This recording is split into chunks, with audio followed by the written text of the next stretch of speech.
I'm Leslie. Wow, seryoso ba yun yung name mo? MJ, napaka-unique! You should broadcast it sa news channel. Akalain mo silence yung name mo. Gusto mo mag-charades tayo? Magaling ako dyan. Ano ba pangalan mo? English? Like John? Riley? Brian? George? I order you! Get out! Mali? Kung ganon, Banoy? Jose? Ronaldo? Marlo? Marlo! Marlo Morer? Marlo Aquino? Marlo Aguilar? Hi Marlo! So bakit ka nandito? Why choose our school? Why don't you choose me? Choose me? Ingay mo? Nako, kung maingay ako, paano pa kaya yung mga ibang classmates natin? The noise that you hear coming from my mouth-to-mouth resuscitation. 4 feet pa lang yun sa akin, so hindi ka pa malulunod. Hindi ko gets. Hindi mo gets? Ako rin eh. Bakit ba siya yung seatmate ko?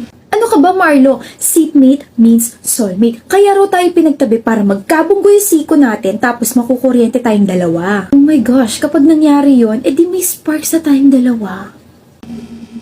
What's up, Marlo? Nasa si Luigi. Tigilan mo ako.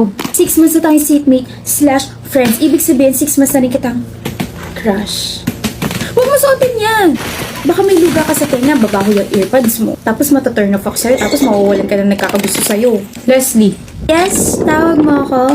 Shut up. Ayoko!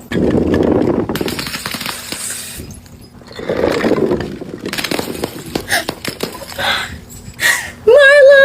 OMG, Marlo. Super effective talaga na ikaw yung ginawa kong inspirasyon. Naka 5 overtime ako sa quiz natin. Hulog ka talaga ng langit. Pwede ba, Leslie? Pwedeng maging tayo? Di ba tigilan mo na ako?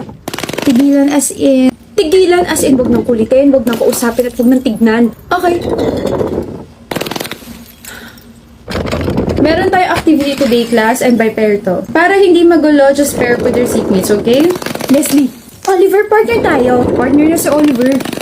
Ma'am, wala po akong partner. Pwede po solo na lang ako. Seatmate mo si Aguilar. Solo na lang po ako. Suit yourself. Thank you. Leslie, paper mo. Oh my gosh, Oliver! 8 over 10 ako sa quiz natin! Galing mo talaga magturo.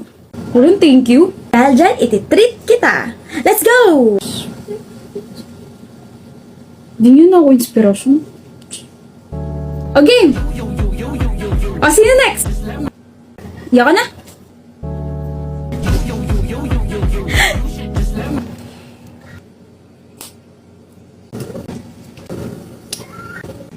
Nangaasar ka ba? Lo, problema mo dyan. Hindi na nga kita kinukulit, kinakausap, tinitignan gaya ng gusto mo, tapos ganyan ka pa sa akin. Magiging ganito na lang ba tayo palagi, ha? Pansinin mo na kasi ako. Akala mo ba hahabulin kita? Ayoko nga, may pride pa naman ako. Kaya nga hinahabol na kita kasi nagsisisi ako. Sorry for acting like a jerk. Dapat kinausap kita na maayos. So sorry. Ganyan ka ba talaga mag-sorry, ha? Labas sa ilong. I have, sipon. O tapos, hahabulin mo na ako. Marami ako na-realize nung hindi mo ako pinansin na isang buwan. Na mas gusto ko na kinakausap mo ako, kinukulit mo ako, inaasar mo ako, gawin mo na ulit ako inspirasyon. Gawin mo na ulit akong crush mo. Namiss mo ako, no? Miss?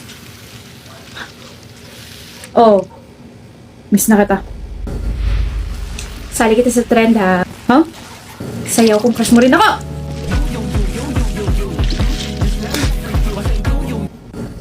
Huli ka dang! Shh! We'll work on that. Hindi naman ako nagmamadali eh.